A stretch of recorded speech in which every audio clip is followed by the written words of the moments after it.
Right, ladies, gentlemen of YouTube, going to do another little vid here. First off, just a quick one because I want to show something to my Bushman 101100. Obviously seen a little video of that, mate, so I've got that made so far in between my busy work schedule. And as I said, you've got a this one's in brown. You said you wanted yours in green. Exactly the same with a loop, so you can put it on there, mate. A small little sheath, just so you can put it on your belt. If necessary, you can attach it to the outside of your rucksack by that, mate, for a Laplander saw. Okay, and that's exactly what. As soon as I get this one done, mate, it'll be off in the post here. As I said, the two sheaths, obviously it's Cador and Ireland, they're all being green, but that's for you, Mark. Obviously for the two bits of kit. One was putting me onto the saw, which I've already done a video on, and the other one, which was something I've been looking about for a long time. I wanted a plain cotton shirt in the Grandad style, and I watched your video, mate, and I thought, yeah, that's it, that's the one. The old Grandad style. Nice green. It's just a cotton shirt. It's nothing flash, it's nothing fancy, but it's something I like to wear, especially on a day like this when it's neither hot nor cold. And even when it's in the hot weather, I just prefer a cotton shirt. Again, I've got some of them special army ones for underneath the body armour, and then when it gets really hot I will be wearing them. But I like it, mate, with just what I call the Grandad, where it's only going down halfway, and it's got a big tail, so it all tucks into your trousers, so you're not forever having to tuck it at the bottom. So Mark, thank you for that. Okay, what I'm going to do now is a quick video on an individual protection kit. Okay, I've seen a few reviews of this, and I'm not going to do a review. I'm going to give you my view on how much I like these. Now, I first became acquainted with this in probably mid-January of 1980, so you can do the maths to see how old these things are. They're still in service, and literally when soldiers build a trench, do it like that, show you like that, it will roughly be a 6-foot trench, and then they'll dig another 6-foot trench that side, so you've got 12 foot, 6 feet down, as wide as a man to standing on his webbing.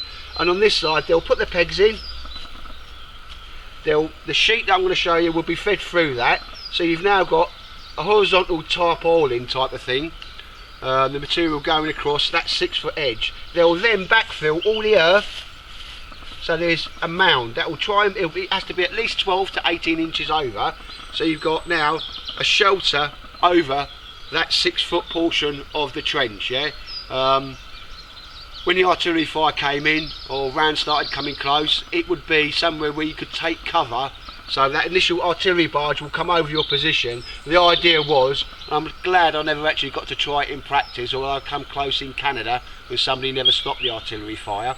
The artillery barge would come over your position, and it would give you some sort of cover, certainly from an airburst, but again, any sort of artillery round that was landing near your position, you take your chances. But this is a brilliant little bit of kit, and I've used it many times. I've taken some photographs, and they'll be at the end for the actual details of it.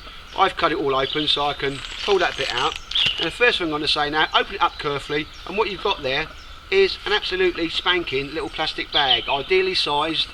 That's what soldiers used to use these for, and I will do is put your notebook in there, fold it over and over, and it's in your top pocket. Okay, a brilliant little waterproof bag for stuff that you would keep on your inside shirt pocket, or maybe you've got a smock on, and if you're so fancy doing, you can have an elastic band around there just to keep it all fixed up, but without actually doing anything. Cut it carefully at the top, and that's your first waterproof bag. And again, it's recycling, you haven't paid for it as such, and that just, you'll see the size of that. That nicely just goes down for sort of notebooks and sundry items that you keep in your top pocket of your smock or whatever outside jacket you got. Obviously up to you what you want to put in it.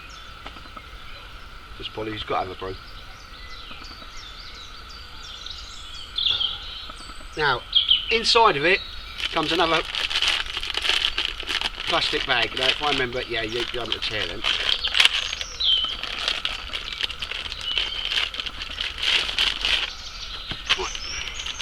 Too noisy, not really good for anything. Rubbish. I'll aim just for interest's sake, just to try and take a picture of this and stick it up, but that's the instructions of how you would actually put that over the open portion of the trench, put the stakes in, the white sort of, well, we called it paracord, and then feed this shelter through, and then you'd finally put the earth back on top. So I'll endeavour to try and get a photograph of that, just so you know what I'm on about with the trench. It may be of interest to some people, I've no idea, but should you need to have an underground shelter, this could equally be used in a survival, very stealthy location.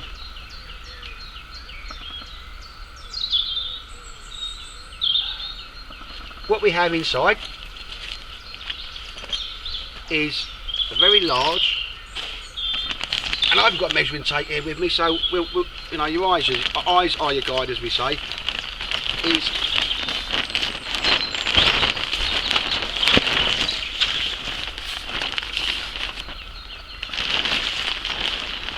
I've got to be 7 foot, judging that I know I'm 6 foot by 5 foot, so it's 7 by 5 foot piece of material. It might actually be longer than that.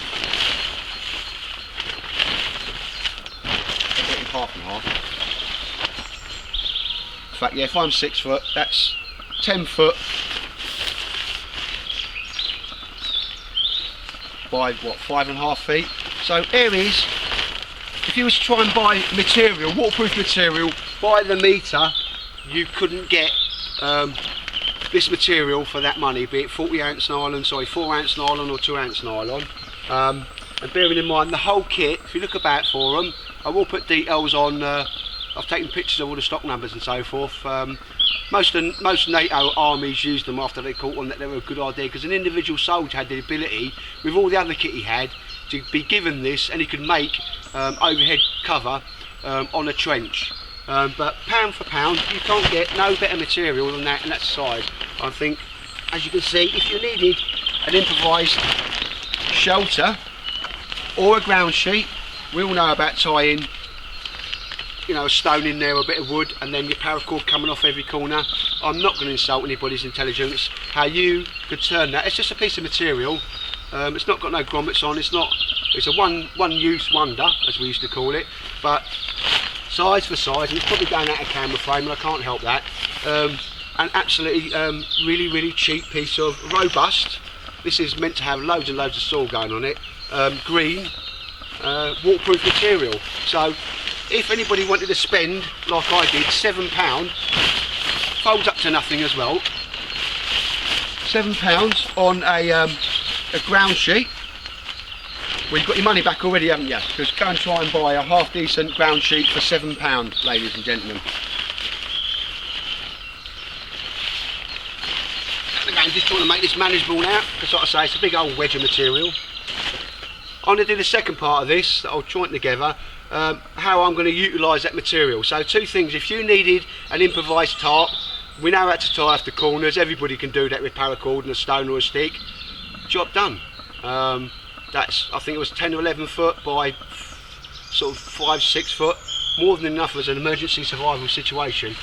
Weighs very little as well, and will pack up into a very small bundle.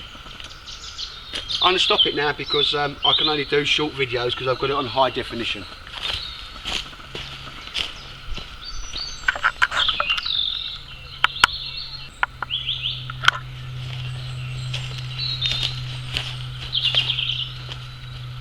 And again, welcome back. Obviously we've covered that.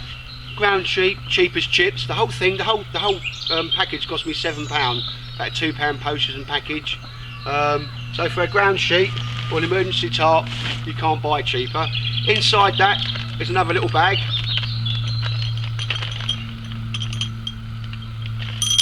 And what we have are the pegs that would go into the ground, and that would be fed through. Nobody's going to be doing that unless you want to survive some sort of large bombardment or a nuclear blast that was 30 miles away or something like that, because that's partly what that was designed for as well. So you've got these absolutely brilliant tent pegs. These weigh virtually nothing. They are large in size, but all soldiers from there on, once we got some of these, would use them. They're really robust. They are hollow, and before now, as long as you breathe in and then allow you to get closer to a fire, Again, you're not going to be breathing in because it's going to take the ash and that so forth. I've used this to actually stoke up my Kelly kettle with the small round holes. So that's another use I've got to them. There are a number of these pegs, 6 if I remember rightly, yeah, 6 pegs, and this is some extremely strong nylon rope, okay.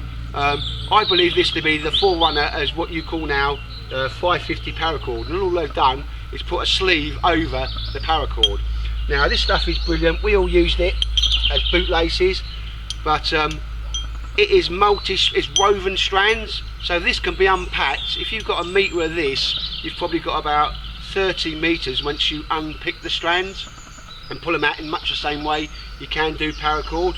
But so you've also got, for the pricey sum of £7 I think we said, some brilliant cordage. I don't like the white cordage, but it certainly would be brilliant for use in any emergencies, and I think we're looking at about at least, have a look there, you can see how thick it is, 20 metres worth, maybe 25 to 30 metres. I haven't looked through the instructions. If that was green, I probably wouldn't use any other string, because I've used this in some of the most adverse conditions and it's not broken. Like I say, 30 years ago, this is what we used to call paracord. We used to boot polish this and use it as bootlaces, and it's just almost indestructible, this stuff. So far for £7, you've got a waterproof bag for your pocket.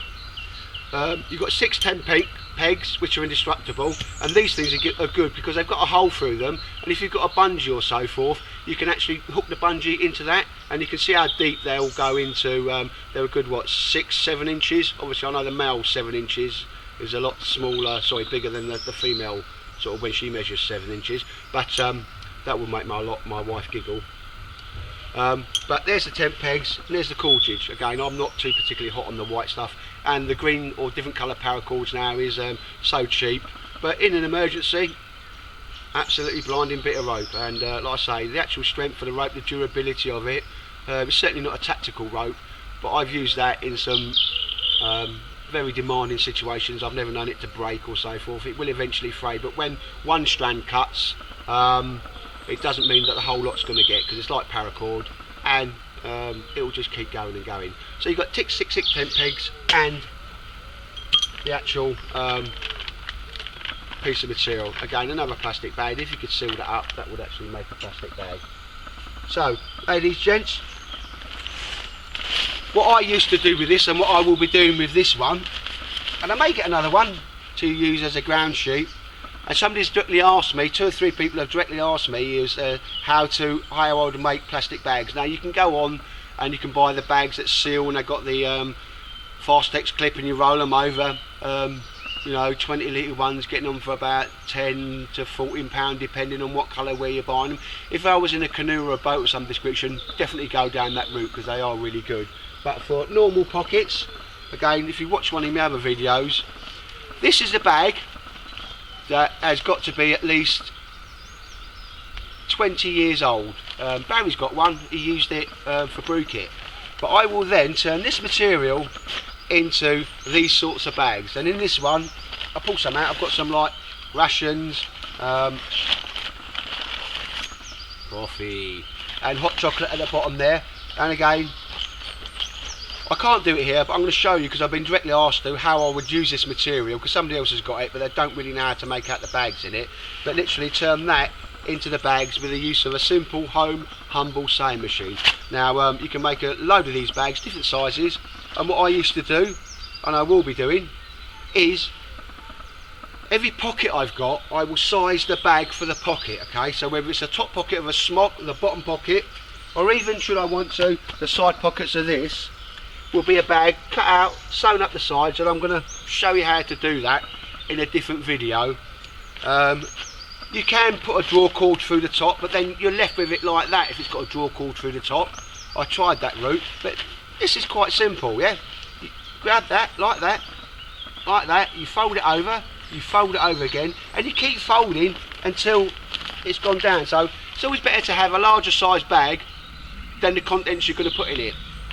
Now that inside a Bergen, I tell you what, inside the Bergen liner, you know, the thing that keeps everything in your Bergen or your rucksack waterproof, nothing's going to get through that. I'll show you how I've done the seams, because I flip them over again as well.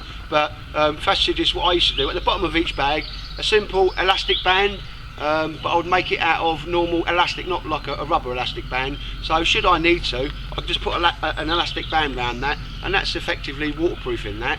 That weighs a little bit, but because of the air inside of it, if I was to ever go into the water, for whatever reasons fall into river, it will give it almost what I call a neutral buoyancy, because all the air trapped in there will counteract the weight that is in there.